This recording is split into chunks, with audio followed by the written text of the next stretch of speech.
আচ্ছা, তো solid state physics পড়তে গিয়ে এতদিন তো ল্যাটিসের ব্যাপারটা নিয়ে প্রচুর ঘষা মাজা হলো। নাও যতটা জানলাম জানলাম, বাকিটা হচ্ছে অ্যাডভান্স, সেটা পরে জানা যাবে। এইবার ল্যাটিস প্লাস মানে সলিড বলতে অ্যাকচুয়ালি বোঝায় ল্যাটিস প্লাস ইলেকট্রনস। মেনলি হচ্ছে মেটালের ক্ষেত্রে ফ্রি ইলেকট্রন, যেগুলো মানে পুরো বডি জুড়ে ফ্রিলি মুভ করে, ঠিক আছে, মানে সেগুলো তার মানে কোনো ল্যাটিস পয়েন্টের সঙ্গে অ্যাটাচড নয়, ঠিক আছে। ফ্রি ইলেকট্রন গুলোর একটা রোল আছে।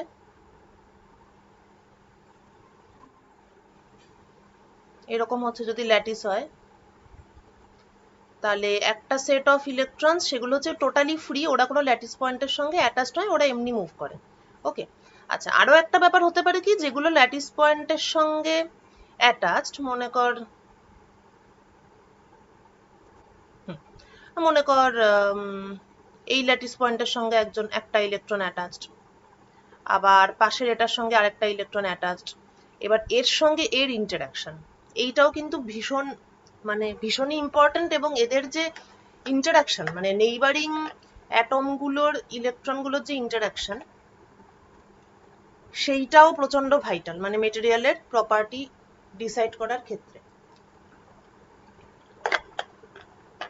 তাছাড়াও আরো অনেক রকম ইন্টারাকশন আছে, যাক মোট কথা ইলেকট্রনের সঙ্গে ল্যাটিসের যে একটা মানে এক্সচেঞ্জ বা ইন্টারাকশন, সেই ব্যাপারটাও আবার খুব ভালো। মানে ইলেকট্রনগুলো নিজেদের মধ্যেও ইন্টারাক্ট করতে পারে, ইলেকট্রনগুলো আবার ল্যাটিসের সঙ্গেও ইন্টারাক্ট করতে পারে। ইলেকট্রন ল্যাটিসের সঙ্গে কিভাবে ইন্টারাক্ট করতে পারে, তোদের করা যে সুপার কন্ডাক্টিভিটি ক্লাসে শুনলাম যে শুরু হয়েছে, তো সেখানে তো এটা শুনেছিস যে ইলেকট্রনের সঙ্গে ফোননের কাপলিং বলে একটা ব্যাপার আছে, তো ওইটাই হচ্ছে অ্যাকচুয়ালি ইলেকট্রনের সঙ্গে ল্যাটিসের ইন্টারাকশন। তার মানে কি, এই যে ইলেকট্রন আছে, সেটা ফ্রি হোক বা বাউন্ড হোক, সেটা কোনো অসুবিধা নেই। এইবার ল্যাটিসটা ভাইব্রেট করছে, ঠিক আছে। এবার ল্যাটিসটা যদি স্থির অবস্থায় থাকে, তাহলে এদের যা ইন্টারাকশন হবে, আর ল্যাটিসটা যদি এরকম এরকম ভাবে ভাইব্রেট করতে থাকে, তাহলে নিশ্চয়ই ইলেকট্রনের সঙ্গে অ্যাটমের ইন্টারাকশনটা চেঞ্জ হবে। এবার সেই চেঞ্জ যে হলো, সেটা তো মানে অ্যাটমগুলো তো বেসিক্যালি হারমোনিক অসিলেটর, তার মানে ওরা হচ্ছে এই যে বিভিন্ন রকম এনার্জি লেভেলে থাকে, En equal to n plus half h cut omega। তো এরকম বিভিন্ন রকম এনার্জি লেভেলে থাকে। সো এবার বিভিন্ন different energy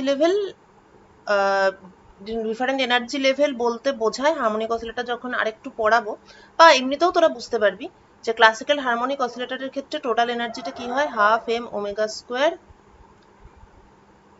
A square equal to total energy, যেখানে এ হচ্ছে অ্যামপ্লিটিউড। তার মানে কি দাঁড়ালো, যত হায়ার এনার্জি স্টেটে যায় তত বেশি অ্যামপ্লিটিউড নিয়ে হারমোনিক অসিলেটর গুলো মানে অ্যাটম গুলো অসিলেট করে, বেশি এনার্জি থাকলে বেশি অ্যামপ্লিটিউড হবে। এবার তার মানে বোঝা যাচ্ছে যে আফটার অল মানে ইলেকট্রন তো একটা চার্জ পার্টিকেল, আর বাকি আয়নটা মানে ইলেকট্রন বাদ দিলে বাকি যে অ্যাটমটা সেটাও একটা চার্জ পার্টিকেল। তার মানে তাদের ইন্টারাকশনটা ডেফিনেটলি তাদের ভেতরকার ডিস্টেন্সের উপর ডিপেন্ড করবে, এবং যদি অ্যাটমটা এভাবে অসিলেট করতে থাকে, তাহলে ওদের ডিস্টেন্সটাও একটা অসিলেটারি ফাংশন। সুতরাং ইলেকট্রনের সঙ্গে অবশ্যই একটা হারমোনিক অসিলেটর মানে একটা আয়ন যদি অসিলেট করে, তাহলে ইলেকট্রনের সঙ্গে তার ইন্টারাকশনটা একটা স্পেশাল টাইপের ইন্টারাকশন হবে। এটাকে সহজভাবে বোঝার জন্য এই পিকচারের বদলে ফোনন পিকচার দিয়ে ব্যাপারটাকে বোঝা হয়। ফোনন পিকচার কেন ইন্ট্রোডিউস করা হয়, কেননা অলরেডি এতদিনে ইলেকট্রনের সঙ্গে ফোটনের ইন্টারাকশন নিয়ে অনেক কিছু আমরা জেনে গেছি। কম্পটন স্ক্যাটারিং একটা অন্যতম বড় এক্সাম্পল, তাছাড়াও ফটো ইলেকট্রিক এফেক্টও অ্যাকচুয়ালি তাই, ইলেকট্রনের সঙ্গে ফোটনের ইন্টারাকশন। যেহেতু ইলেকট্রনের সঙ্গে ফোটনের ইন্টারাকশনটা স্টাডি করাটা একটু ইজি হয়েছিল, কেননা ফোটনটাকে একটা পার্টিকেলের মতো ধরে ব্যাপারটাকে স্টাডি করা হয়েছিল। তাই হারমোনিক অসিলেটরের সঙ্গেও ইলেকট্রনের যে ইন্টারাকশন, সেটাকে ইলেকট্রন ফোনন, মানে ফোনন একটা পার্টিকেল, ইলেকট্রন একটা পার্টিকেল, এবার ইলেকট্রন ফোনন কেমন ভাবে কাপলড হচ্ছে সেটা দিয়ে বোঝাটা বেশি ইজিয়ার। তার মানে কি দাঁড়ালো, যত হায়ার এক্সাইটেড স্টেটের হারমোনিক অসিলেটর, তত লার্জ নাম্বার অফ ফোননস, এবং সেই বিভিন্ন নাম্বার অফ ফোননের সঙ্গে ইলেকট্রনটা ইন্টারাক্ট করছে। তো এইভাবে ইলেকট্রন ল্যাটিসের সঙ্গে ইন্টারাক্ট করে। তো বক্তব্যটা হচ্ছে যে সলিড স্টেটের অ্যাকচুয়ালি দুটো পার্ট, একটা হচ্ছে ল্যাটিসের, তিনটে পার্ট অ্যাকচুয়ালি, ল্যাটিসের প্রপার্টি স্টাডি করা, ইলেকট্রনের প্রপার্টি স্টাডি করা, এবং ইলেকট্রন আর ল্যাটিসের ইন্টারাকশন স্টাডি করা, এবং অবশ্যই ইলেকট্রনের নিজেদের মধ্যেও ইন্টারাকশন আছে সেটাকেও স্টাডি করা। এর মধ্যে ল্যাটিস পার্টটা আমরা কমপ্লিট করে ফেলেছি। ইলেকট্রনটা নেক্সট ধরা উচিত ছিল free electron theory of metals, কিন্তু দুঃখের বিষয় হচ্ছে কোনোটা অজ্ঞাত কারণে এই ইম্পর্টেন্ট পার্টটা সিলেবাসে নেই, আমি দেখতে পেলাম। এটা ওল্ড সিলেবাসে কিন্তু ছিল, সিলেবাসেই ছিল, কিছুটা হলেও ছিল। যাই হোক, এখানে তো নেই, কিন্তু আমি জাস্ট মেন পয়েন্টগুলো বলে দিচ্ছি। সেই জন্য মেন পয়েন্টগুলো কিছুই না, তোরা খুব সহজ, তোরা কাইনেটিক থিওরি অফ গ্যাস পড়েছিস,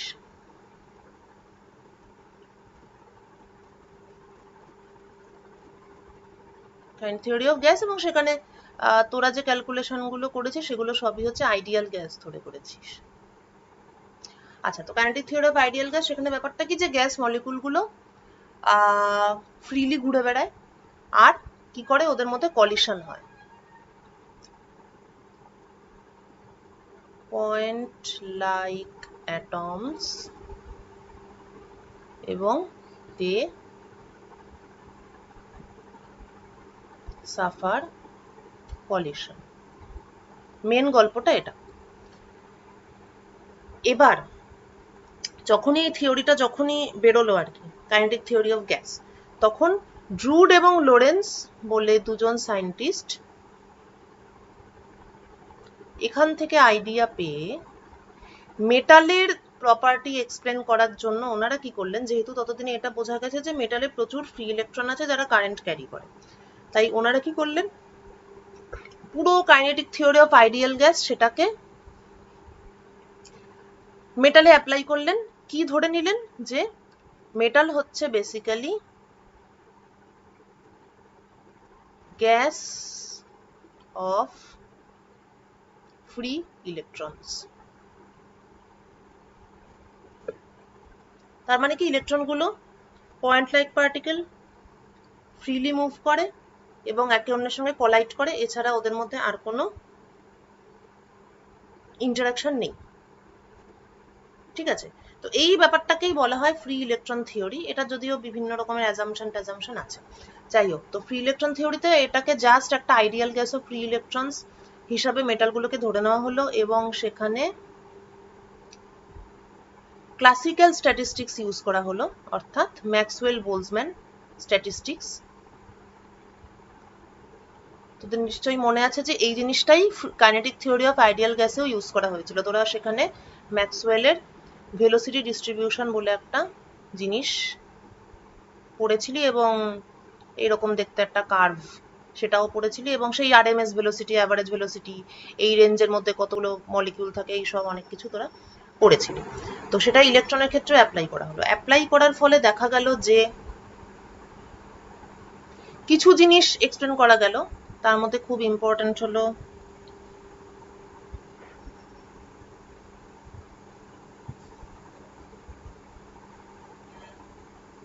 ওয়াইডম্যান-ফ্রান্জ ল। ওয়াইডম্যান-ফ্রান্জ ল হচ্ছে একটা সেমি কোয়ান্টিটেটিভ ল, যেখানে ইলেকট্রিক্যাল কন্ডাক্টিভিটি আর থার্মাল কন্ডাক্টিভিটির রেশিও রিলেটেড একটা theory. Electrical conductivity, thermal conductivity, তাদের রেশিও, সেটার একটা ভ্যালু আছে, সেইটা রিলেটেড একটা ল। তো এটা স্যাটিসফাই করে গেল। আচ্ছা, সমস্যা কোথায় হলো, স্যাটিসফাই কোনটা করলো না? প্রথমত ইলেকট্রনিক স্পেসিফিক হিট। আগের দিন বলছিলাম যে এক্সপেরিমেন্টালি দেখা যায় সলিডের স্পেসিফিক হিটের দুটো কন্ট্রিবিউশন থাকে, একটা ল্যাটিসের জন্য যেটা কিউবের সঙ্গে প্রপোর্শনাল, আর একটা ইলেকট্রনের জন্য যেটা এটির সঙ্গে প্রপোর্শনাল। তাই টোটাল স্পেসিফিক হিট হচ্ছে এটা। এটা খুব ইম্পর্ট্যান্ট একটা scientific fact. AT plus BT cube, এটা হচ্ছে সলিডের specific heat at low temperature. তো এই যে এই পার্টটা, এটা তো ইলেকট্রনের পার্ট, তো এটা যে প্রপোর্শনাল টু টেম্পারেচার, সেটা এই ফ্রি ইলেকট্রন থিওরি সেটা থেকে সেটা পাওয়া যায়নি, ইলেকট্রনিক স্পেসিফিক হিট 1 নম্বর। 2 নম্বর হচ্ছে ইলেকট্রনিক প্যারাম্যাগনেটিজম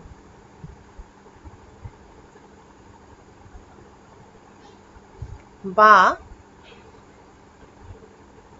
মেটালের যে প্যারাম্যাগনেটিজম দেখা যায়, অর্থাৎ মেটালকে ম্যাগনেটিক ফিল্ডের মধ্যে রাখলে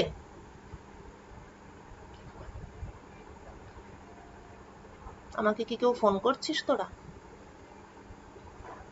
না, যাই হোক, অর্থাৎ মেটালকে কোনো ম্যাগনেটিক ফিল্ডের মধ্যে রাখলে সেটা যেভাবে আর কি ম্যাগনেটিক ফিল্ডের সঙ্গে ইন্টারঅ্যাক্ট করবে, সেটা তো মেনলি ইলেকট্রনের কন্ট্রিবিউশন সেখানে অনেকটাই থাকবে, কেননা মেটালে গাদা গাদা ফ্রি ইলেকট্রন থাকে, তো সেটাও ফ্রি ইলেকট্রন থিওরি দিয়ে এক্সপ্লেন করা যায়নি। এবং 3 নম্বর যেটাও খুব ইম্পর্টেন্ট, সেটা হচ্ছে যে কেন কিছু কিছু সলিড মেটাল হয়, কেউ কেউ সেমিকন্ডাক্টর হয়, বা কেউ কেউ ইনসুলেটর হয়, সেটাও এক্সপ্লেন করা যায়নি, অর্থাৎ ব্যান্ড গ্যাপ।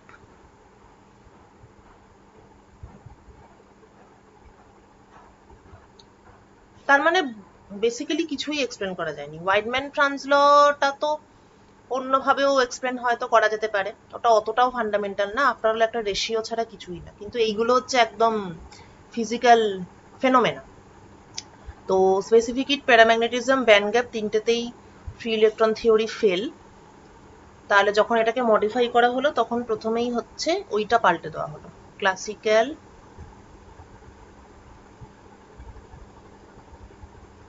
স্ট্যাটিস্টিক্স চেঞ্জ করে কোয়ান্টাম স্ট্যাটিস্টিক্স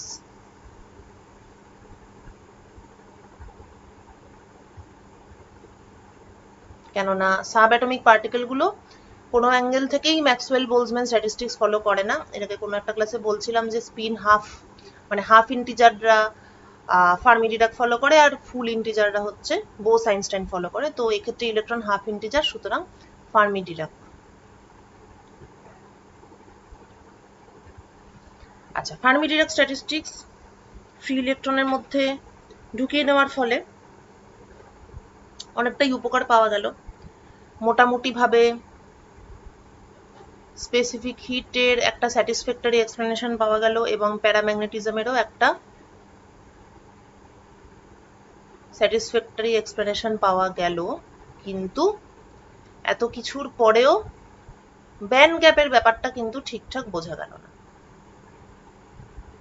মানে এখানে অ্যাকচুয়ালি যেটা করা হয়েছিল সেটা হচ্ছে ইলেকট্রনটাকে পার্টিকেল ইন আ বক্স, কোয়ান্টামে যেমন করেছিস তোরা, পার্টিকেল ইন আ বক্স প্রবলেমের মতো করে সলভ করে, তারপরে ইলেকট্রন যে বিভিন্ন লেভেলে বসবে সেটা পাউলি এক্সক্লুশন প্রিন্সিপাল অনুযায়ী করে টোরে, মানে যাই হোক, তারপরে অন্য ক্যালকুলেশন আছে ফার্মি ডিরাকেরই। তো সেসব করে মোটামুটি স্পেসিফিক হিট, প্যারাম্যাগনেটিজম, এই দুটো কোয়ালিটেটিভলি বোঝা গেল, কোয়ান্টিটেটিভলি মোটামুটি ম্যাচ করলো, কিন্তু ব্যান্ড গ্যাপটা তা সত্ত্বেও এক্সপ্লেন করা গেল না কোয়ান্টাম স্ট্যাটিস্টিক্স ঢোকানোর পরে। তাহলে বোঝা গেল যে তাহলে আর কিসে মিস্টেক থাকতে পারে। Gas of free electrons, classical MB statistics, এইটাকে আমরা অলরেডি ক্যান্সেল করে অন্য কিছু ধরছি। তাহলে এখানে এইটাকে নিয়ে কিছু একটা ভাবতে হবে।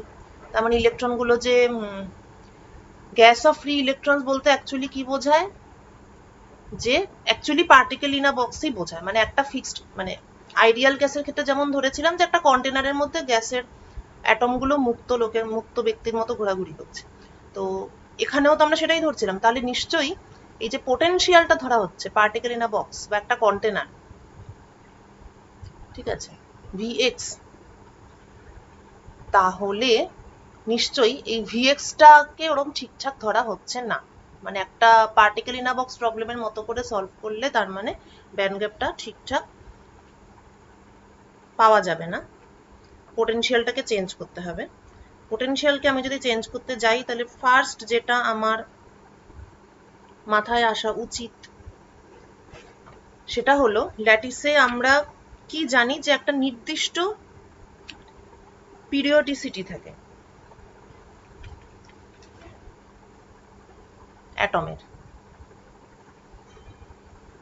আমি যদি সুবিধার জন্য ওয়ান ডাইমেনশনালি ধরে নিই, এইবার মনে করি যে আর মেটালই ভাবলাম, ঠিক আছে। একটা ইলেকট্রন মুভ করছে, তা এই ইলেকট্রন যখন মুভ করবে, এই জিনিসটা ধরে নেওয়ার অর্থ হচ্ছে সারফেস পোটেনশিয়াল ধরে নেওয়া।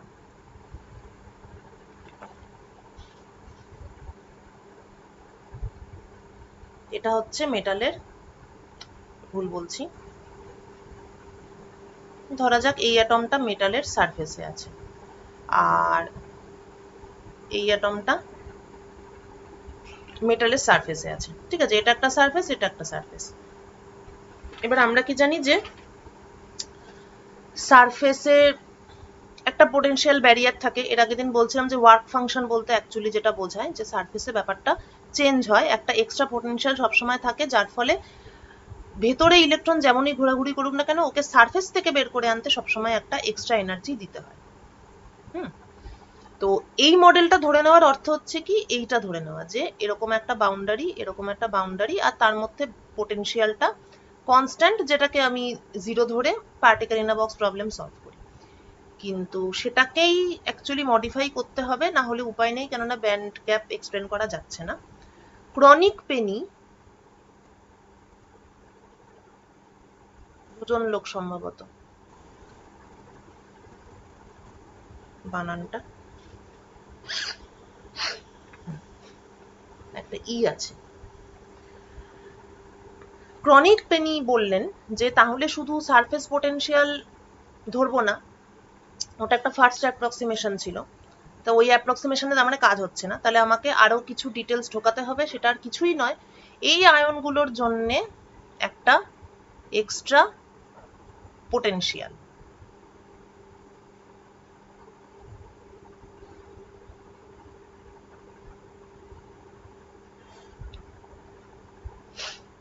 which is periodic।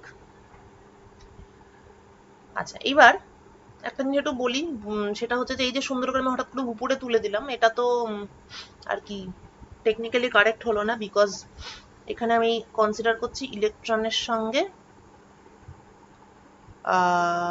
এই ধরা যাক ইলেকট্রনের সঙ্গে সোডিয়াম ক্রিস্টাল যদি হয় আয়নের ইন্টারাকশন, তার মানে এটা অ্যাট্রাকটিভ, এবং অ্যাট্রাকটিভ ইন্টারাকশন মানে হচ্ছে নেগেটিভ কুলম্ব পোটেনশিয়াল বা নেগেটিভ কুলম্ব ব্যারিয়ার। তার মানে ব্যাপারটা অ্যাকচুয়ালি নিচে যাবে, এটাকে মুছেই দিই।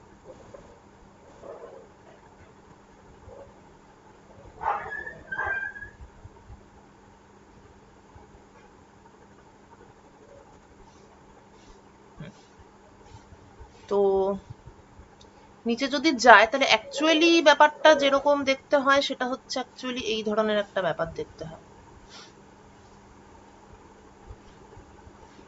রিয়েলিস্টিক পিকচারটা বলছি, ঠিক আছে। এবার এটাকে একটুখানি আইডিয়ালাইজ করে, কারণ এই ধরনের এত বাজে পোটেনশিয়াল নিয়ে কাজ না করে, কারণ আগেই বলেছি আমরা অ্যাপ্রক্সিমেশন ধরে ধরে এগোই, এটা ফার্স্ট অ্যাপ্রক্সিমেশন ছিল। সেকেন্ড অ্যাপ্রক্সিমেশনটা অ্যাকচুয়ালি এটাই যে এটা এরকম আঁকাবাঁকা পোটেনশিয়াল না ধরে আমরা এইরকম ধরবো আর কি, ব্যাপারটাকে রেক্টেঙ্গুলার ধরে নেব, রেক্টেঙ্গুলার পোটেনশিয়াল ব্যারিয়ার। তো এটা হচ্ছে রিয়েলিস্টিক পিকচার, এবং এখানে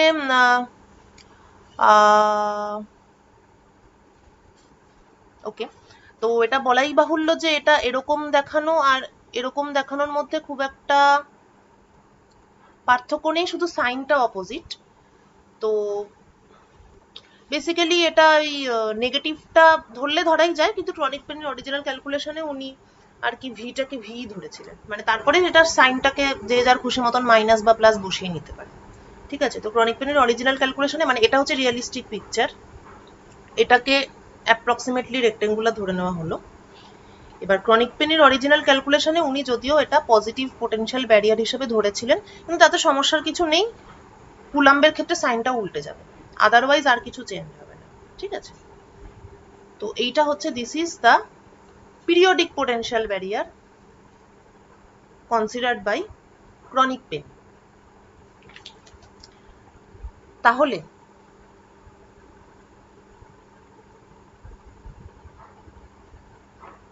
band theory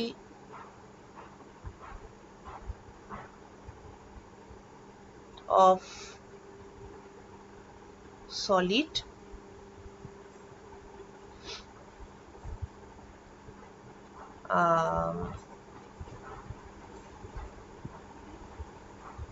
considering periodic potential. কয়েকটা অ্যাজাম্পশন আছে।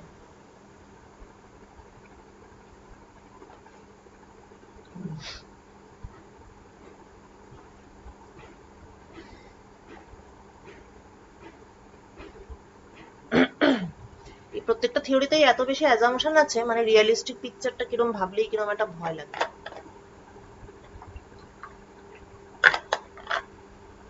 মানে অ্যাজাম্পশন ধরেই যথেষ্ট জটিল আর কি। 1 নম্বর,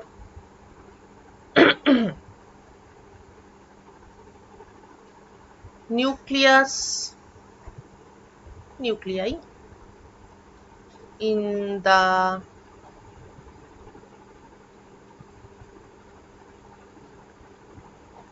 crystalline solid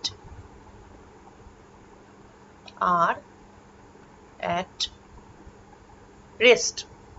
তার মানে হারমোনিক অসিলেটর মোশনটা কনসিডার করছে না এবং ফোনন এখানে নেই, ফোনন নেগলেক্টেড। 1 নম্বর। 2 নম্বর হচ্ছে 1 ইলেকট্রন অ্যাপ্রক্সিমেশন, ভীষণ ইম্পর্টেন্ট অ্যাপ্রক্সিমেশন এটা কিন্তু, এবং খুব কাজের। অ্যাকচুয়ালি কি হচ্ছে ব্যাপারটা, লক্ষ লক্ষ ইলেকট্রন তো ঘোরাঘুরি করছে, তার মানে তারা একে অন্যের উপর একটা এফেক্ট ফেলছে। এরা সবাই হচ্ছে এমনিতেই কি বলে নেগেটিভলি চার্জ পার্টিকেল, তার মানে একটা ইলেকট্রনের সঙ্গে আরেকটা ইলেকট্রনেরও ইন্টারাকশন আছে, কলিশন আছে, অনেক কিছু আছে। তো 1 ইলেকট্রন অ্যাপ্রক্সিমেশনে আমরা যেটা ধরছি সেটা হলো দ্য ফিল্ড seen মানে experienced by a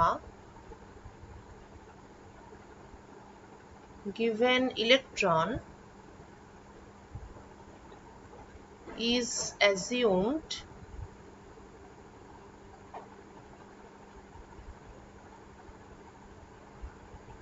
to be sum of car some? 1 number, field due to the fixed nuclei and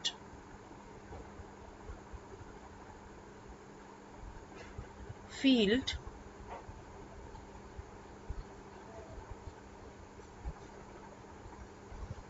হবে না, অ্যাভারেজ ফিল্ড হবে।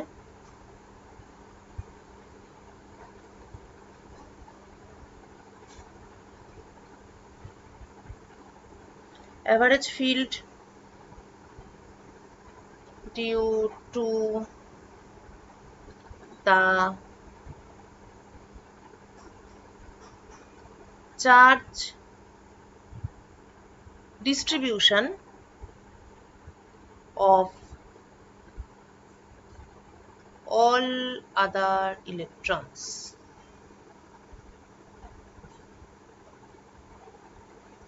ঠিক আছে, বোঝা গেল? বেসিক্যালি বুদ্ধি করে বা চালাকি করে যেটাই বলিস, ব্যাপার অঙ্কটাকে একটু সিম্পল করা হলো। মানে ব্যাপারটা কি, এমনিতে তো আমাকে এটা ধরতেই হবে পিরিয়ডিক পোটেনশিয়াল,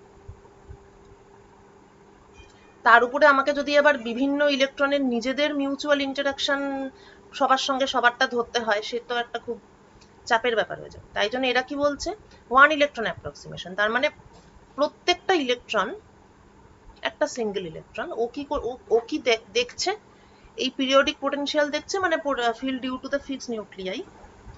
তার সঙ্গে এবার ওই ইলেকট্রনটা ছাড়া আর যত ইলেকট্রন আছে তাদের সবার দরুন একটা অ্যাভারেজ পোটেনশিয়াল দেখছে, হুইচ ইজ আ কনস্ট্যান্ট। ঠিক আছে, মানে ও একটা ইলেকট্রন বাকিদের দরুন একটা সাম অ্যাভারেজ, মানে কনস্ট্যান্ট মানে বলতে চাইছি কনস্ট্যান্ট স্পেস আর কি, মানে এটা জাস্ট একটা কিছুই না, এটা একটা কনস্ট্যান্ট লাইন অ্যাড করছে, হয়তো মেবি এরকম একটা কনস্ট্যান্ট লাইন অ্যাড করছে। মানে এই যে অ্যাভারেজ পোটেনশিয়ালটা, এটা অ্যাভারেজ, এই জন্যই অ্যাভারেজ কথাটা ইউজ করছে। বাকি সমস্ত ইলেকট্রন, একটা ইলেকট্রনের সমুদ্রের মধ্যে একটা ইলেকট্রন, তাহলে ও কি দেখছে, বাকি সমস্ত ইলেকট্রনের দরুন একটা average field which is constant in space, সুতরাং এইটা অ্যাড হওয়ার ফলে কিছু তেমন সমস্যা হবে না, জাস্ট এটা উপরে উঠে যাবে,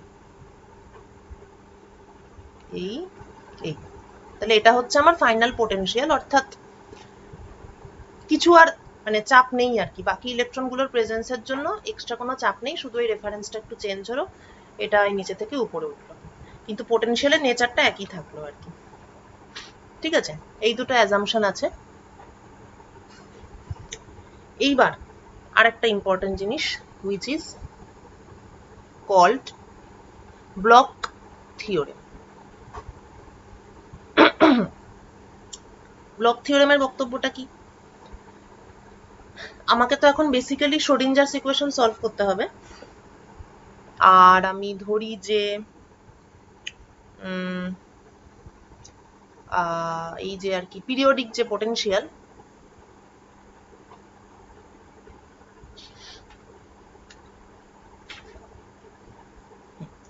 তো ধরা যাক ল্যাটিস পিরিয়ডিসিটিটা হচ্ছে এ, ল্যাটিস কনস্ট্যান্ট। তাহলে এই যে periodic potential, one dimensional potential নিয়ে কাজ করবো অবশ্যই, শুরু সবসময় ওয়ান ডাইমেনশন দিয়ে, তাহলে V x plus A is equal two V x. ঠিক আছে, এটা হচ্ছে পিরিয়ডিক পোটেনশিয়ালের, যেটা নিয়ে ক্রনিক পেনি কাজ করলেন। তাহলে এবার শ্রোডিঞ্জারস ইকুয়েশনটা কি হবে, তাহলে না, এমনি শ্রোডিঞ্জারস ইকুয়েশন হচ্ছে minus H cut square 2/2m d2 psi dx2 plus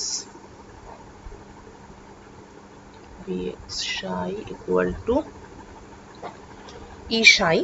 তো এইটার যে সলিউশনটা বেরোবে, অর্থাৎ যে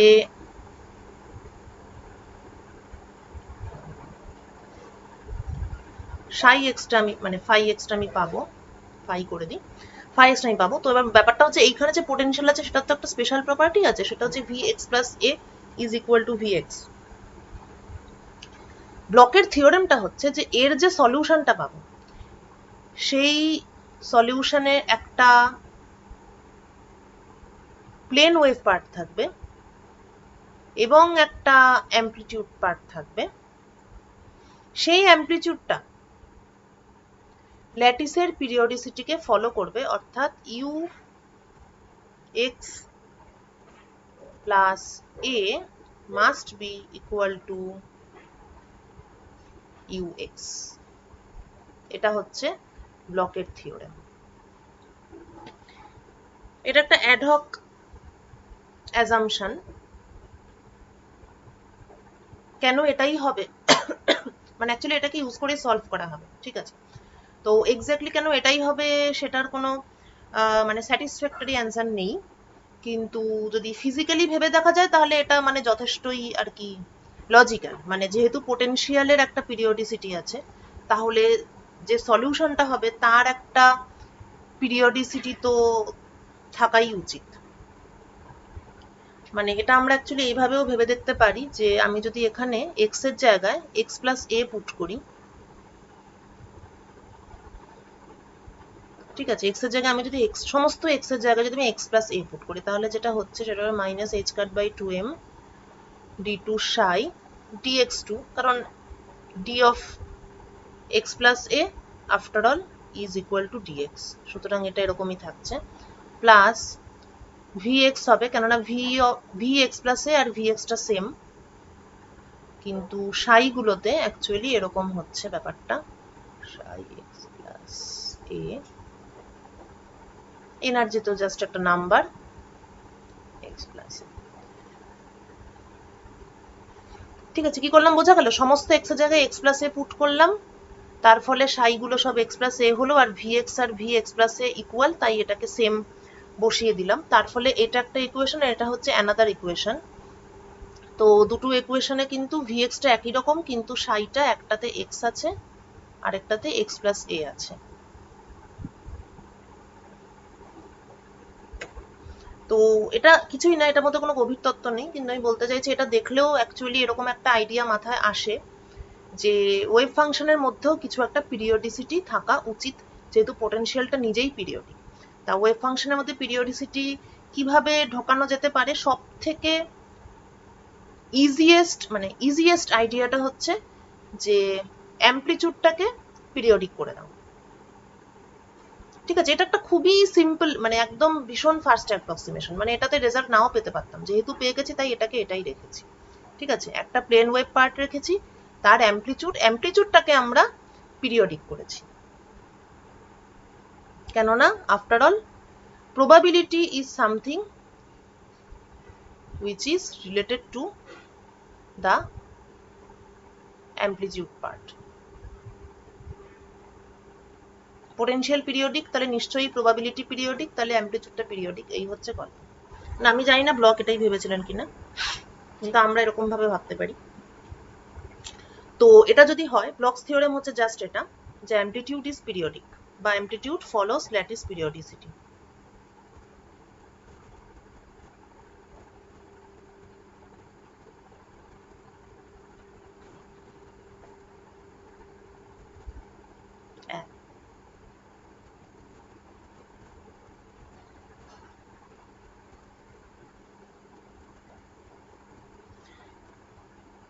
ওকে, তাহলে এইটাকে যদি আমি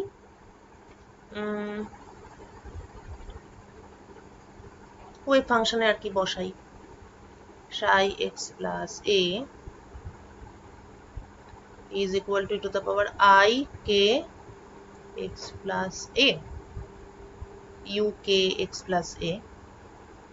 এবার u k x plus a হচ্ছে ব্লক থিওরেম অনুযায়ী u k x, তারপর এটাকে লেখা যায় e to the power I k x e to the power I k a, অর্থাৎ psi x e to the power I k। তার মানে a এই এতটা স্টেপ যদি আমি যাই, তাহলে ওয়েভ ফাংশনের চেঞ্জটা কি হচ্ছে না, একটা ফেজ পার্ট অ্যাড হচ্ছে বা একটা ফেজ চেঞ্জ হচ্ছে, ফেজ অ্যাঙ্গেল বা phase change, amount of phase change হচ্ছে IK। এটা হচ্ছে আউটকাম অফ ব্লকস থিওরেম। এবার অস্ত্রশস্ত্র ready, now we will solve the Schrodinger's equation, the chronic penny model। এই আমার না এটা থেকে একটা জিনিস মনে পড়লো, সেটা হচ্ছে ওই মানে ওই নেটের একটা ভাই আছে সেট, এটা তো জানিস, যেটা স্টেট লেভেলের আর কি, স্টেট এলিজিবিলিটি টেস্ট, নেটের ভাই সেট। নেট বা সেট যে কোনো একটা কোয়ালিফাই করলেই তোর মানে তুই কলেজ টলেজে অ্যাপ্লাই করতে পারিস, যে কোনো জায়গায় আর কি, অ্যাসিস্ট্যান্ট প্রফেসরের জন্য অ্যাপ্লাই করা যায়। তো আমরা একবার খুব শখ করে সেট পরীক্ষা দিতে গেছিলাম। ঠিক আছে, এমনি কিছু জানতাম না, প্রিভিয়াস ইয়ার্স কোশ্চেন ওসব অত পাওয়া যায় না সেটের জন্য। তো আমরা ভাবলাম নেটটা তো একটু কঠিন আছে, সেটটাই ভালো করে টার্গেট করি, দিয়ে সেট পরীক্ষা দিতে গেছি। গিয়ে তো মানে সেটের কোশ্চেন আমি জানি না এখনো ওরকম অদ্ভুত আছে কিনা, প্রথমে তো এমসিকিউ ছিল মোটামুটি, সেগুলো অতটাও খারাপ না। লাস্টে গিয়ে দেখি সেই বোর্ডের পরীক্ষার মতো রচনাধর্মী প্রশ্ন, 15 নম্বরের কোশ্চেন, একটা ডেসক্রিপটিভ টাইপ, এবং সেটা কোনো অঙ্ক নয়, সেটার ইয়েটা হচ্ছে write a short note on chronic Penney model. একটা ক্রনিক পেনি মডেল ছিল, আর একটা যেন কি ছিল সেটা আমার এখন আর মনে পড়ছে না। তো 15 না আরো বেশি ছিল, মানে 20 ছিল বোধহয়। তো সেইটা মানে পুরো একদম সেই সাহিত্যের পরীক্ষা, বাংলা ইতিহাস এরকম যেরকম হয় যে মুঘল সাম্রাজ্যের পতনের কারণ লেখো 15 নম্বর, সেই রকম আর কি ক্রনিক পেনি মডেলের উপর একটা রচনা লেখো 15 না আরো বেশি ছিল, 20 বা 25 ছিল বোধহয়। তো সেইটা মানে ফিজিক্সের ওরকম অ্যান্সার আমি কোনোদিন লিখিনি, ওইটাই ফার্স্ট আর ওটাই লাস্ট, মানে ওই পরীক্ষাতেই প্রথম লিখেছিলাম, সে পাতার পর পাতা ক্রনিক পেনি। যাই হোক, তা আর দিইনি আমি, সেট আর দিতেই চাইনি এসব কোশ্চেন দেখে। আচ্ছা, তো ক্রনিক পেনি মডেলের প্রথমে আমরা পোটেনশিয়ালটা ধরি। এই রে, কি বাজে।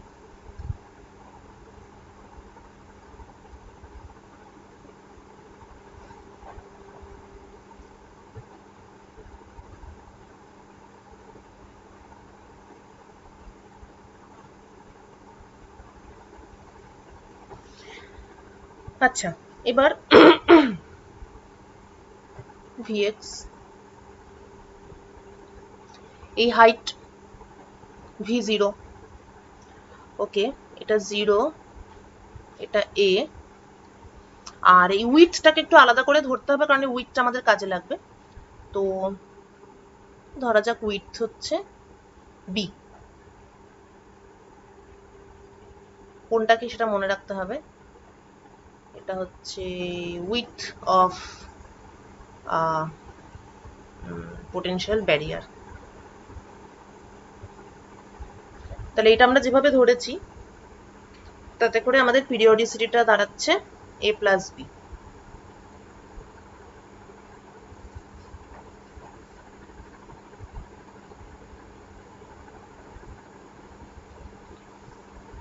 ওয়ান ডাইমেনশনাল, এটা Kronig Penney model in one dimension, আবার একটা কিন্তু approximation. Okay, so basically Vx is equal to 0 যখন x lies between 0 and a, এবং Vx is equal to v naught যখন x lies between minus b and 0.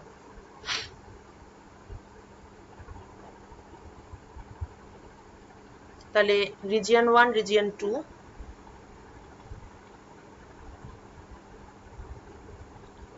Region 1 এর জন্য শ্রোডিঞ্জারস equation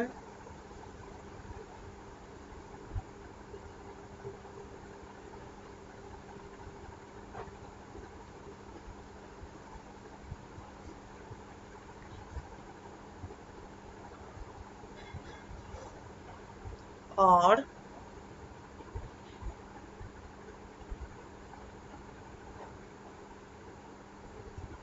plus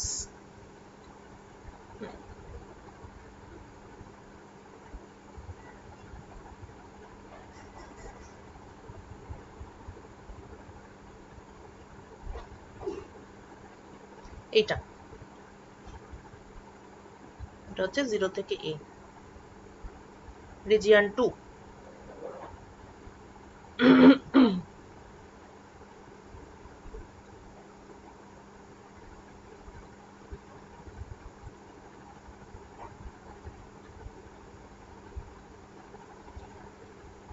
this one plus v naught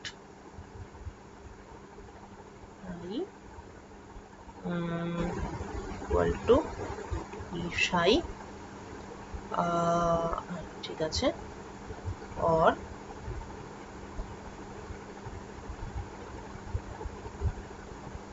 plus 2m by h cut square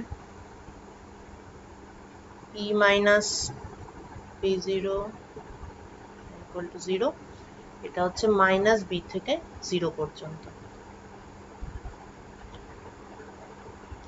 equation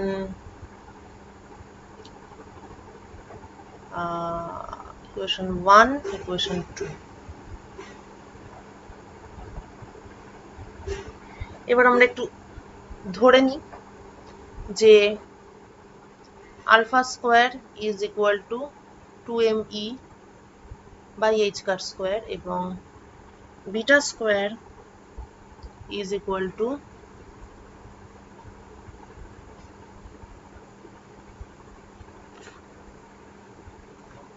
আচ্ছা এক minute, একটা জিনিস বলি যে এই যে ই ধরা হচ্ছে এনার্জি, সেটা it is less than V naught. ঠিক আছে, এমনিতেও ভি নটের যেটা টিপিক্যাল ভ্যালু হয় তাতে করে এনার্জি গুলো মানে ইলেকট্রনের এনার্জি গুলো তার থেকে কমই হয়। টিপিক্যাল ভ্যালু এক্সাক্ট ক্যালকুলেশন না করেও এইভাবে এটা ভাবলেও মানে যখন আমি ওই অরিজিনটা দেখাচ্ছিলাম যে কেন এটা এরকম, এই যে ব্যাপারটা, তো এইটা তো অ্যাকচুয়ালি ইনফিনিটি অবধি রান করে, কেননা এই জিনিসটা এই কার্ভগুলো আমরা কোথা থেকে পাচ্ছি, ওই coulomb potential VR varies as 1/r। সুতরাং এটা বেসিক্যালি ইনফিনিটি অবধি রান করছে, তার মানে এই যে কুলম্ব ব্যারিয়ারের হাইটটা যথেষ্ট বড়। এবার এখানে তো আমি রেক্টেঙ্গুলার ব্যারিয়ার একটা অ্যাপ্রক্সিমেশন ধরেছি, ইনফিনিটি অবধি ধরিনি, কিন্তু ডেফিনেটলি এই হাইটটা যথেষ্ট বড়, ফলে প্র্যাকটিক্যাল সিচুয়েশনে energy is less than V0। Therefore beta square তো একটা পজিটিভ কোয়ান্টিটি, তাহলে বিটা স্কোয়ার ইকুয়াল টু ধরতে হবে 2m/h কার স্কোয়ার V0 মাইনাস ই।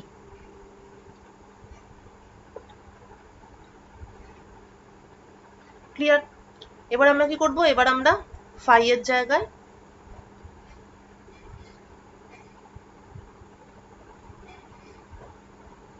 এইটা বসাবো ইকুয়েশন দুটোতে। সো ডি সাই ওই এতক্ষণ কি সাই বলেছিলাম? আচ্ছা তাহলে সাই, ফাই নয় সাই।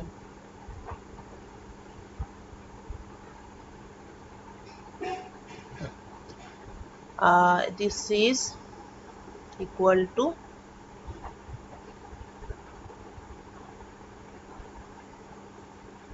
plus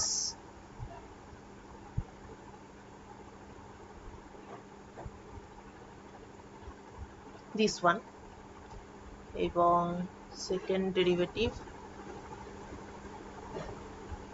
হচ্ছে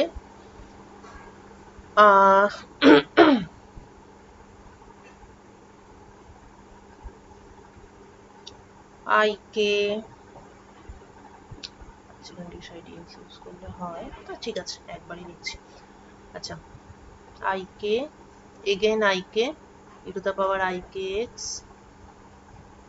UK plus IK e to the power IKX DUK DX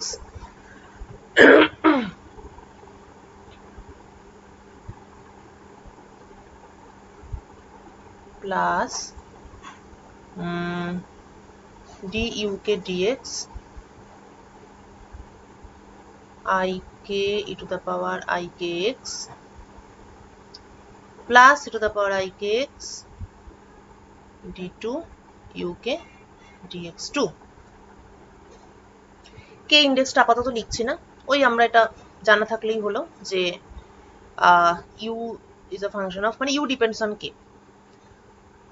তো এবার এটাকে সিম্পলিফাই, হ্যাঁ এটা 2 হবে এখানে, তাহলে IK two the power IK DUK DX, right, এটা তাহলে 2 হবে, এই টার্মটা দুবার আছে।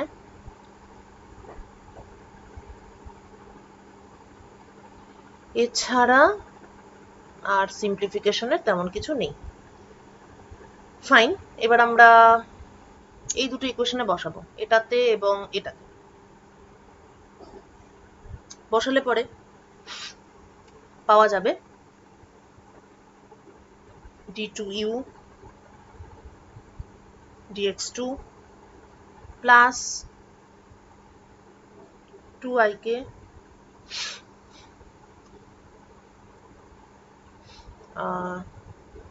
DU DX, মানে e to the power IK গুলো তো থাকবে না, এগুলো তো বেসিক্যালি সবার সঙ্গেই e to the power IKX আছে, অর্থাৎ এই পার্টটা বেসিক্যালি আর থাকবে না ইকুয়েশনে। Alpha square minus K square you equal to 0। Minus K স্কোয়ারটা বোঝাই যাচ্ছে যে এখান থেকে আসছে, কারণ এই পার্টটা হচ্ছে বেসিক্যালি মাইনাস কে স্কোয়ার। আচ্ছা, এটা কোনটার জন্য? 0 থেকে এর জন্য। Equation number 3। আর অন্য পার্টটার জন্য মানে মাইনাস বি থেকে 0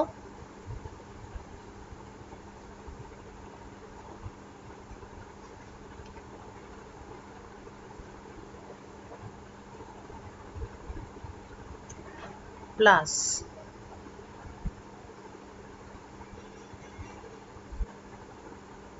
two i k du dx minus beta square plus k square you equal to 0। এই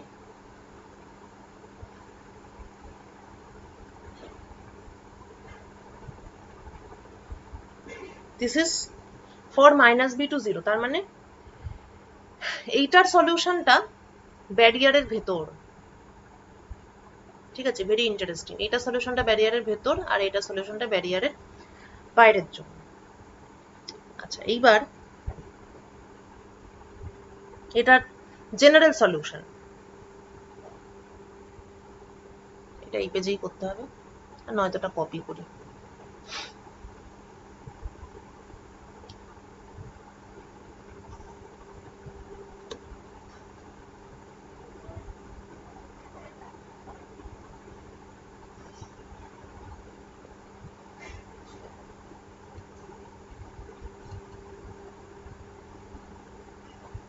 এই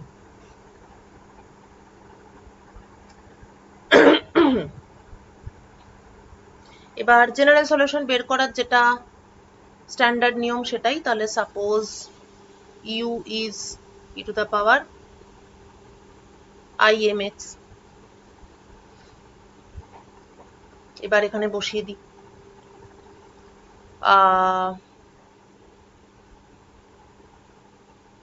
আই এমটা দুবার আসবে plus two i k into i m plus alpha square minus k square equal to 0 or minus m square minus 2km plus alpha square minus k square equal to 0। এবার Bhattacharya m is equal to, আচ্ছা তার আগে সাইনটা একটু এরকম করে দিলে সুবিধা হতো।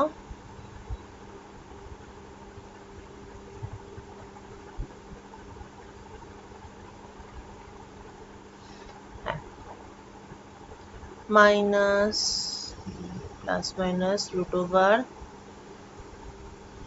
Square minus 4 AC by 2A।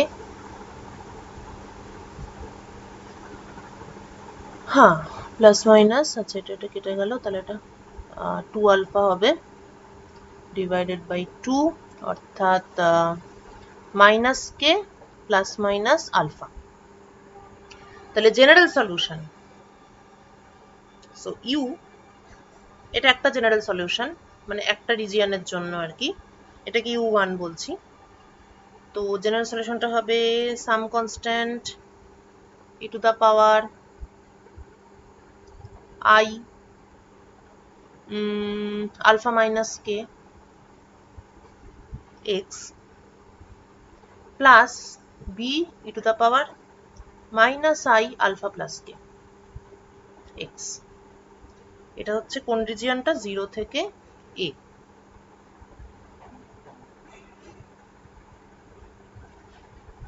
এবার এর পরেরটা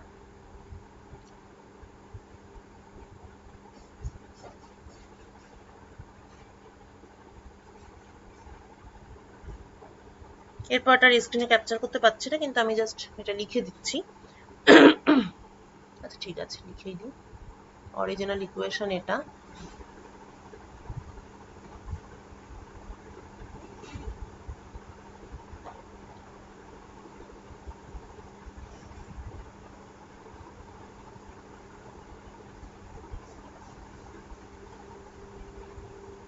মাইনাস বি থেকে 0, এবং এখানেও ওইটা বসাবো। বসানোর ফলে পাচ্ছি minus m square minus 2km minus beta square plus k square equal to 0। তাহলে এম এর ভ্যালু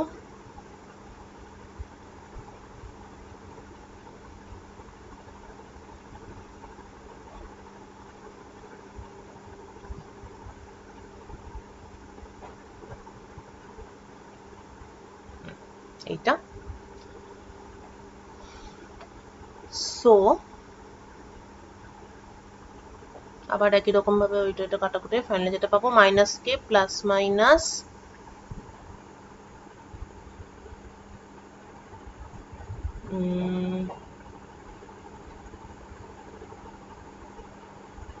ও আচ্ছা, এটা মাইনাস 4 বিটা স্কোয়ার আছে, তার মানে এটা হবে plus minus I beta.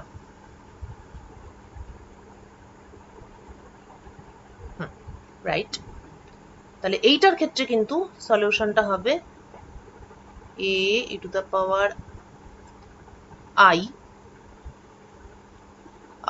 Minus K plus I beta X plus B E to the power I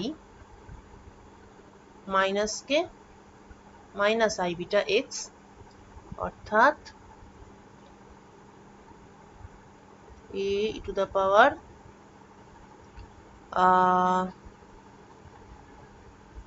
minus ikx e to the power minus beta x plus b e to the power minus ikx e to the power plus beta x.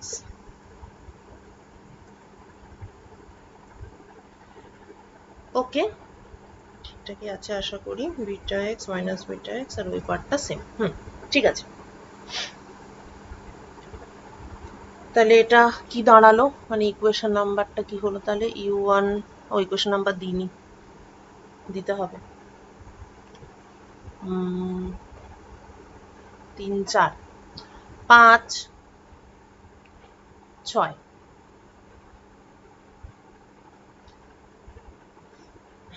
এবার এখানে unknown হচ্ছে, ও আচ্ছা সবেতেই AB, AB দিলে কি করে হবে? এই কোএফিসিয়েন্ট দুটো হচ্ছে সিডি। আগের পেজটা, হ্যাঁ দাঁড়া দেখাচ্ছি,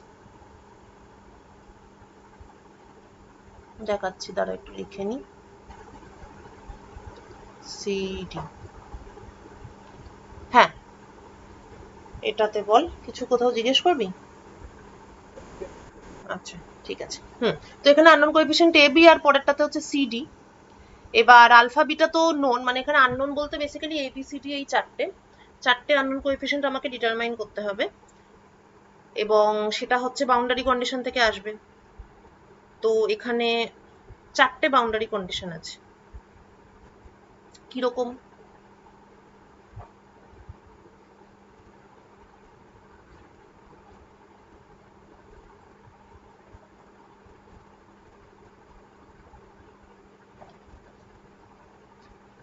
আচ্ছা, পোটেনশিয়ালটা তো এই রকম মাইনাস বি 0 এ। এখন বাউন্ডারি কন্ডিশন হচ্ছে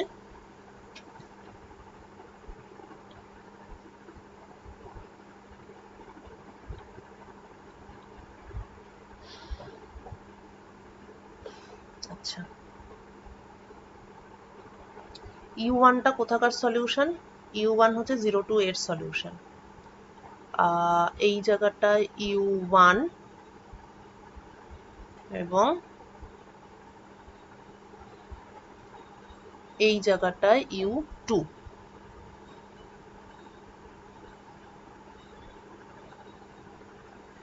ওকে, এইবার মন দিয়ে দেখ। প্রথমত এই মানে এখানে অ্যাকচুয়ালি বাউন্ডারি অনেক রকম আছে, ঠিক আছে, এইটা একটা বাউন্ডারি, ঠিক আছে। So u2 0 must be equal to u1 0। প্রথমত এই বাউন্ডারিতে ওয়েভ ফাংশনের মানে অ্যামপ্লিটিউডটা যেটা সেটা অরিজিনাল ভ্যালুটাও ম্যাচ করতে হবে এবং তার ডেরিভেটিভটাও ম্যাচ করতে হবে। কোনো ডিসকন্টিনিউইটি, ডেরিভেটিভেও কোনো ডিসকন্টিনিউইটি থাকা চলবে না। ডেরিভেটিভে ডিসকন্টিনিউইটিটা একমাত্র থাকে হচ্ছে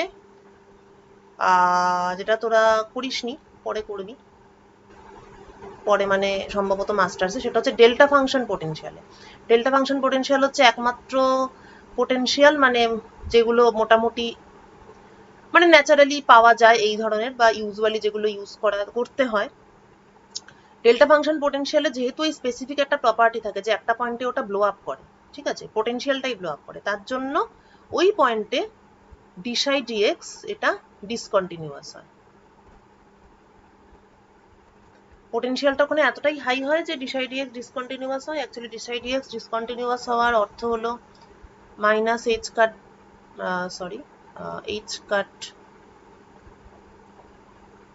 H cut by i d psi dx, এইটা ডিসকন্টিনিউয়াস হওয়া, অর্থাৎ বেসিক্যালি মোমেন্টামটা ডিসকন্টিনিউয়াস হওয়া। ওই পয়েন্টে একটা মানে মোমেন্টামটা একটু ডিসকন্টিনিউয়াসলি ভ্যারি করছে, অর্থাৎ একটা মোমেন্টামের চেঞ্জ আছে একটা পার্টিকুলার পয়েন্টে, অর্থাৎ একটা ফোর্স ইনভলভড আছে এখানটাতে, পোটেনশিয়ালটা ব্লো আপ করে। তো যাই হোক, মোট কথা এটা একটা স্পেশাল এক্সাম্পল, কিন্তু আদারওয়াইজ বাকি সমস্ত ক্ষেত্রেই ওয়েভ ফাংশন এবং তার যে স্লোপ সেটা দুটোই কন্টিনিউয়াস। এই ধরনের ভুলভাল টাইপের পোটেনশিয়াল না হলে এরকমই হবে, মানে সবসময় এটা থাকবে। তাহলে অরিজিনাল এটাও হোল্ড করছে এবং এটাও du2 dx at x equal to 0 is du1 dx at x equal to 0 হয়ে গেল এটা এই বাউন্ডারিতে। এবার নেক্সট হচ্ছে এটা, তার মানে কি এটা একটা ব্যারিয়ারের ডান দিকের পার্টটা। এবার বাঁ দিকের পার্টটা এইটা যদি আমি দেখি, তাহলে এই বাউন্ডারি মানে এই লাইন আর এই লাইন এটা ইকুইভ্যালেন্ট, মানে বলতে চাইছি a প্লাস বি পিরিয়ডিসিটি যাদের মধ্যে আছে, তাহলে ওই দুটো লাইন হচ্ছে ইকুইভ্যালেন্ট। তাহলে u1 at a, ডান দিক থেকে যাচ্ছি, u1 at a R u2 at minus b, u2 at minus b R u1 at a, এই দুটো ইকুয়াল, এবং du1 dx at x equal to a, du2 dx at x equal to minus b, এই দুটো equal. তার মানে basically ব্যারিয়ারের ডান দিকটা একটা part যেখানে দুটো বাউন্ডারি কন্ডিশন পাচ্ছি, আবার ব্যারিয়ারের বাঁ দিকটাও আরেকটা মানে আর কি জিনিস যেখানে আমি দুটো বাউন্ডারি কন্ডিশন পাচ্ছি। টোটাল 4টে বাউন্ডারি কন্ডিশন এবং 4টে আননোন কোএফিসিয়েন্ট। সুতরাং এই 4টে বাউন্ডারি কন্ডিশন থেকে 4টে আননোন কোএফিসিয়েন্ট টেকনিক্যালি বেরিয়ে যাবে। এবার সেই অ্যালজেব্রাতে তোরা শিখেছিলি যে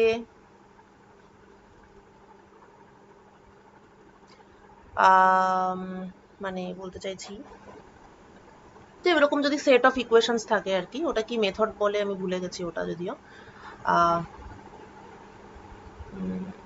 ধর ax plus by equal to 0 আর cx plus dy equal to 0, তাহলে x এবং y এর নন জিরো সলিউশনের জন্য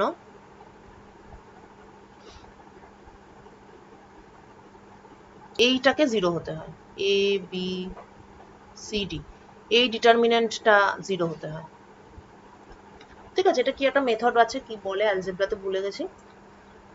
তো এবার যেটা করতে হবে সেটা হলো এই U1 আর U2 এই যে দুটো পাওয়া গেছে,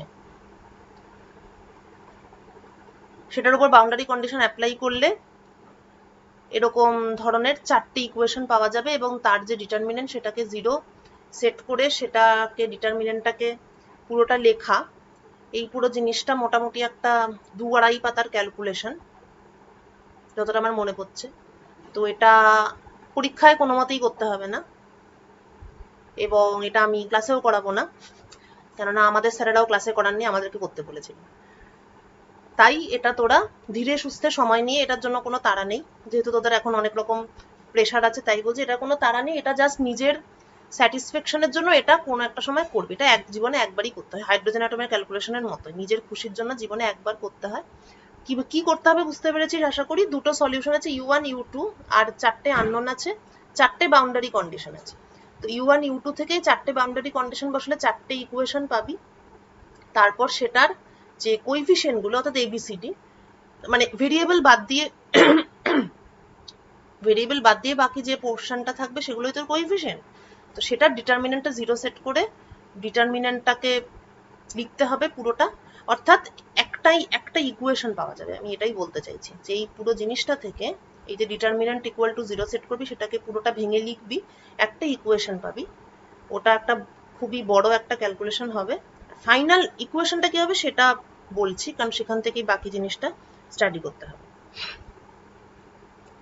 তো মানে for non zero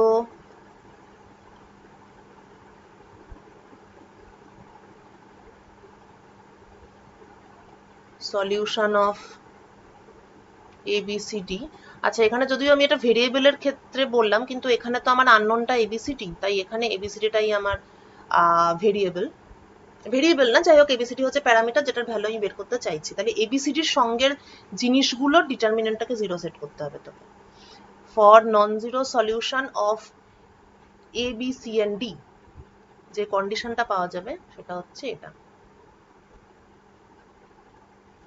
The condition we will get is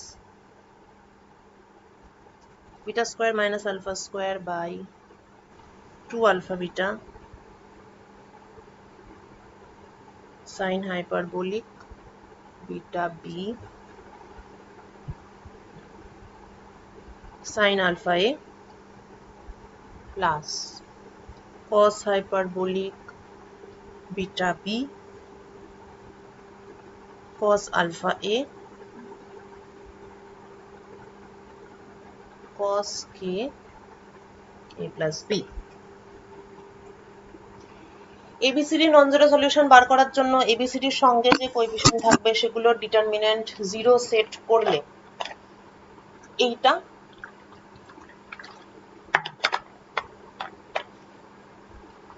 পাওয়া যাবে। এটাই হচ্ছে ফাইনাল জিনিসটা, না এটাকে আমরা একটু সিম্পলিফাই করবো। যাক, এটাই হচ্ছে ফাইনাল জিনিসটা, যেখান থেকে আমরা ডাইরেক্টলি দেখতে পাবো যে ব্যান্ড গ্যাপটা কি করে আসে, এবং সেখান থেকে সবটা চলে আসবে, semiconductor, metal, insulator, electron, hole, everything we will get out of this over simplified model. প্রচুর অ্যাপ্রক্সিমেশন আছে এটাতে, অথচ এটাই কিন্তু প্রায় বেসিক ফিচারগুলো সবগুলোকেই এক্সপ্লেন করে দেবে। আচ্ছা, এটাকে একটু সিম্পলিফাই এই জন্য করবো কারণ এটাকে প্লট করতে হবে, তো এত জবরজং জিনিস প্লট করা যাবে না। কি করতে হবে সেটা হচ্ছে আমরা ধরে নেব V0 tends to infinity, B tends to 0, so that V0B is finite. কিরকম হলো ব্যাপারটা ভাব। এটা অ্যাকচুয়ালি কি ধরা হলো তাহলে? এটা তো একটা ডেল্টা ফাংশন ধরা হলো।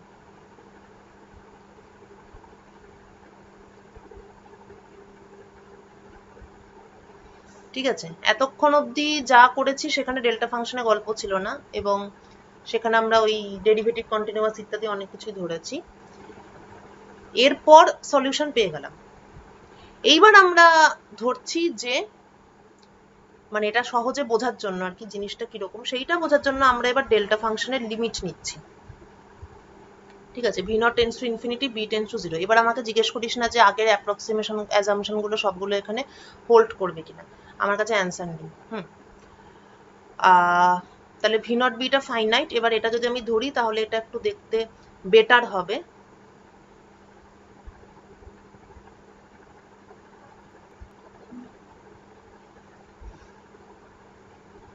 দেখতে কি হবে সেটা এবার দেখি। বিটা স্কোয়ারটা কি ছিল,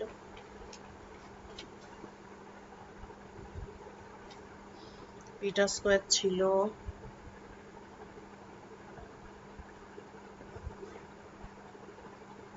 অ্যান্সার নেই মানে হচ্ছে অ্যাকচুয়ালি বাস্তবে ওটা নিশ্চয়ই ডেল্টা ফাংশনের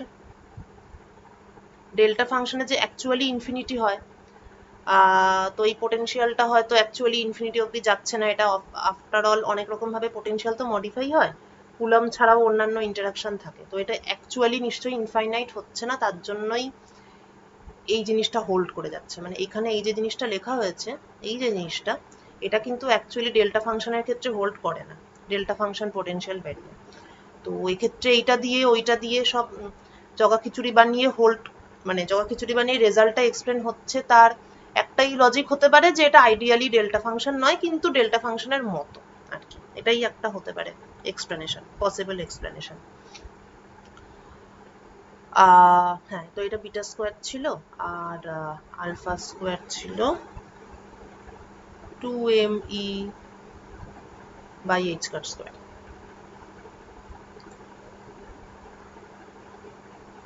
তাহলে beta square minus alpha square is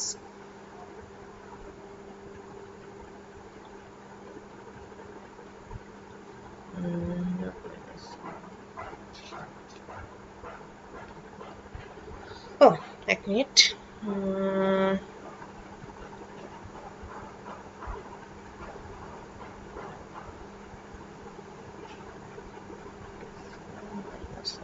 square,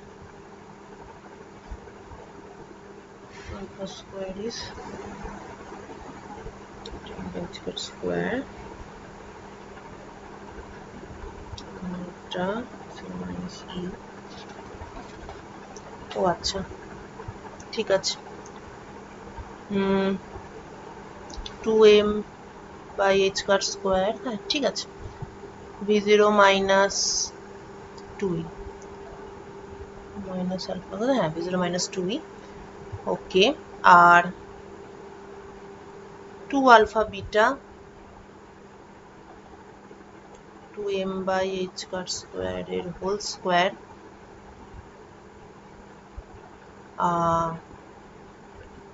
v0 minus e into e।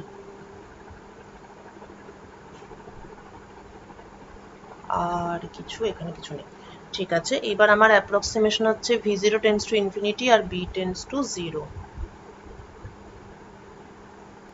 তাহলে বিটা বি আর আলফা এ, আলফা এগুলো নিয়ে কিছু প্রবলেম নেই, যেহেতু পুরো অ্যাপ্রক্সিমেশনটাই ভি নট, তার মানে আলফার পার্টটাতে কিছু সমস্যা নেই, বিটা বি গুলোই অ্যাপ্রক্সিমেশনটা ঢুকবে।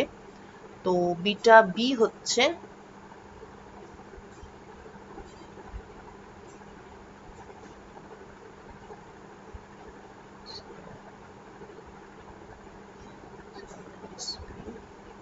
স্মল বি, এইটা।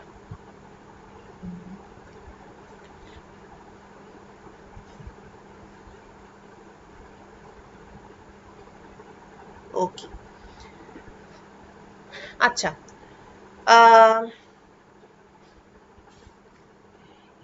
আজকের মতো এতটাই থাক, কারণ অনেকক্ষণ হয়ে গেছে, ঠিক আছে। এইটা পরের দিন করব।